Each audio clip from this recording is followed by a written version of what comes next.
Greetings, Diamond Universe. This is Coach Steve, Professor Tommy Halstead, with a brief recap of what happened with Decision 1 as you head into Decision 2.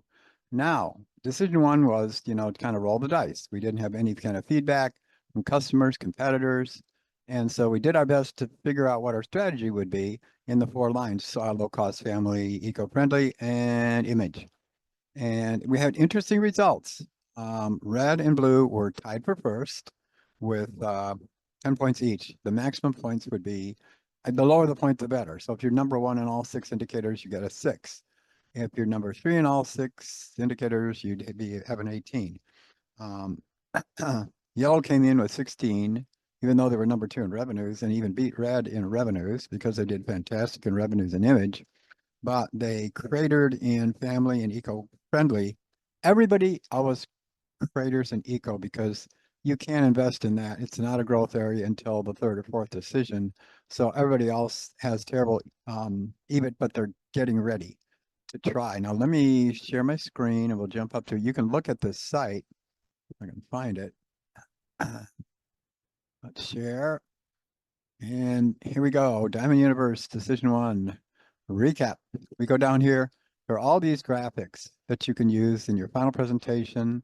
Look at them for your decision 2, and figure out what you want to do different with your sliders and your boxes and your investments.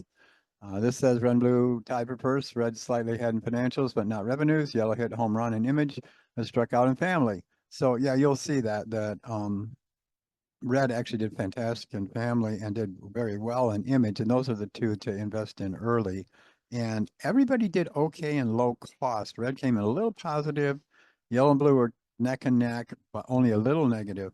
But the big differentiator for yellow this time in dropping down was that they got killed in family. So yellow really has to look at the decisions in family and see what did they do and what should they do different. I have all the lost orders over inventory, and those are a very important indicator in each line. And we'll be talking a lot about that throughout this course, is the idea of lost orders over inventory. There are financials for each car line, for each team, and those tell the whole story if you run the ratios.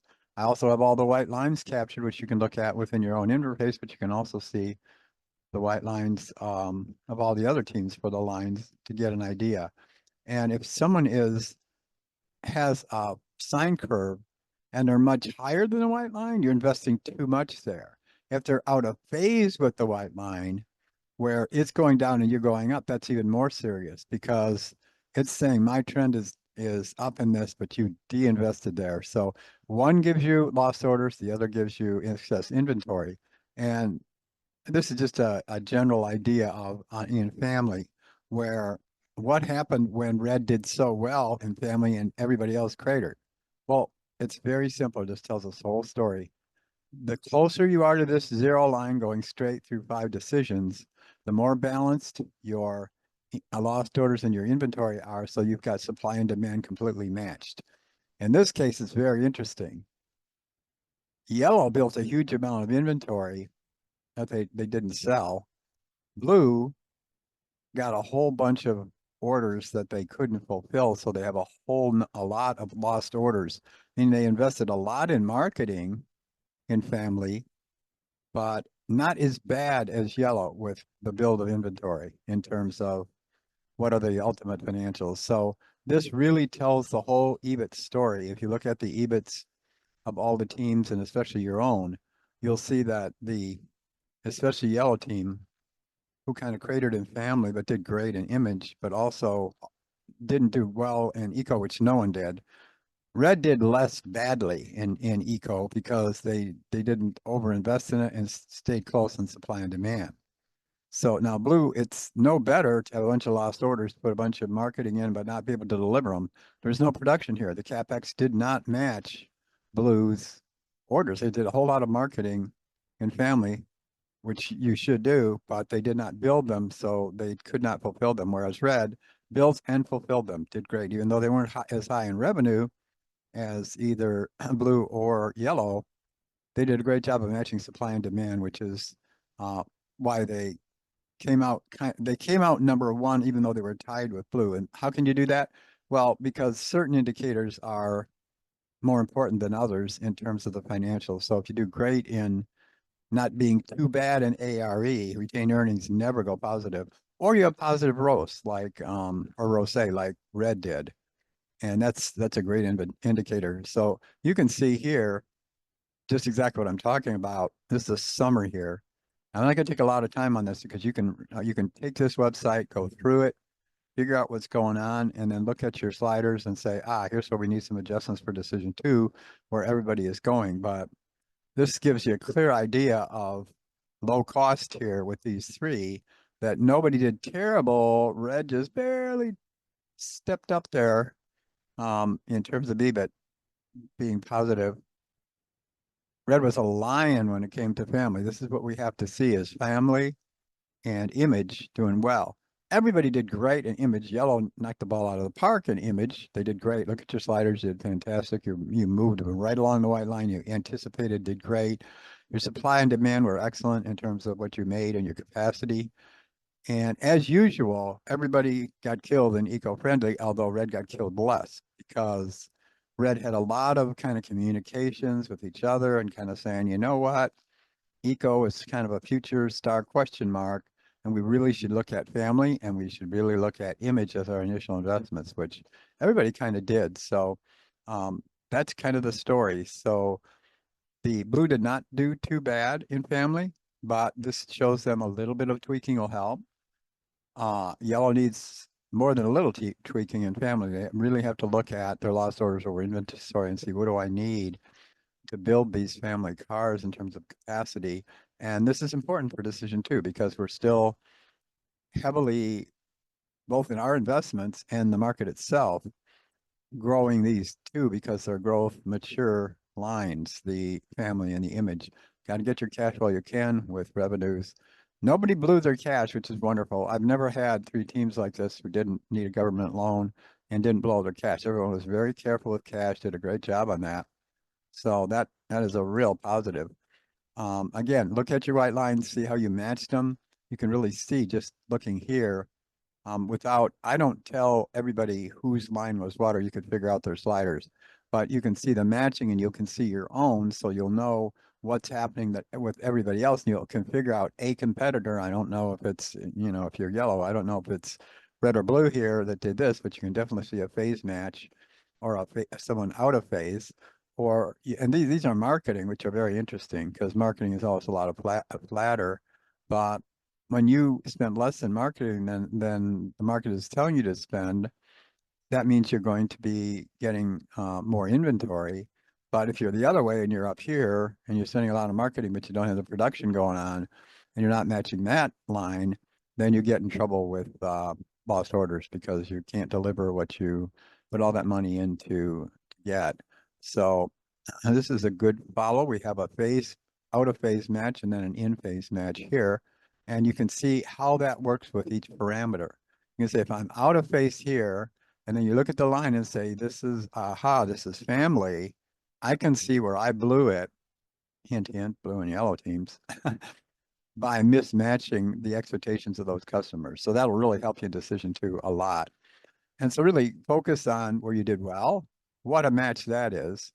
I overspent here quite a bit, and the way the trend was going, and we can't know that for sure, but you can see how well you did on a lot of these knowing nothing.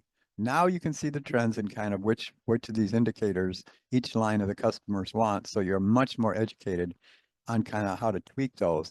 You don't want to add a 9 to something, but if you're at 7 or you're at 6 and you should be at 7, go for it. If you're at 7, you should be at 4, then go for it. That's how you can kind of small adjustments on these.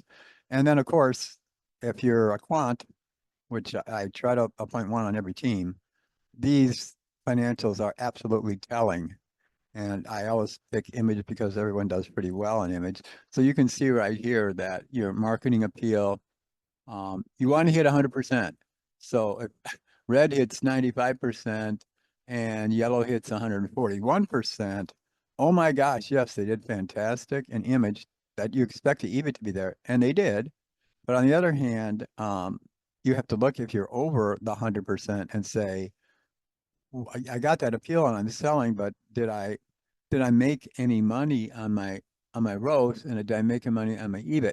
So you can check down here and say, yeah, I did okay, but compared to, let's say, let's see the rows percent on, I'd have to look at family because family's where.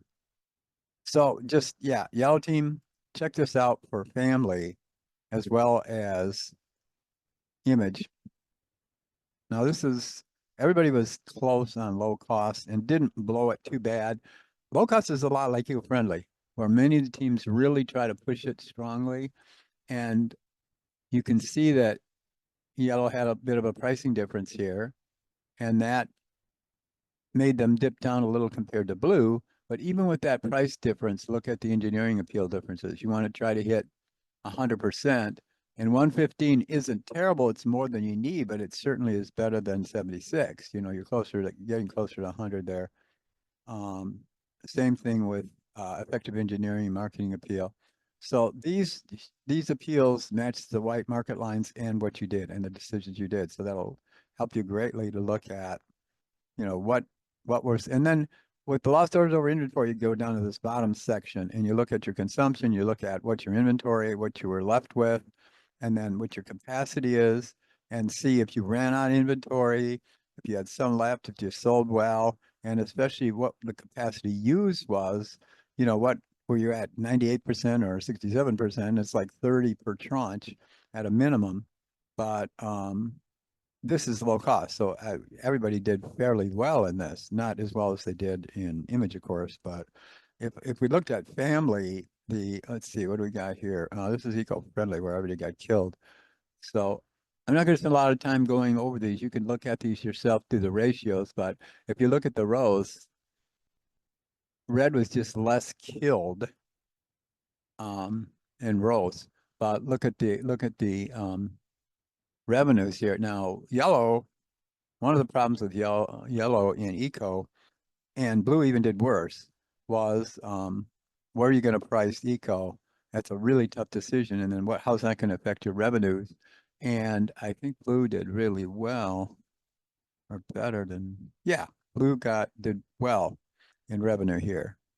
So, and the gross profit then is going to be higher, and your EBIT's going to be not terrible, but better. And you're not in positive EBIT with eco yet because you're not at decision 3 or 4. So that's where you need to be.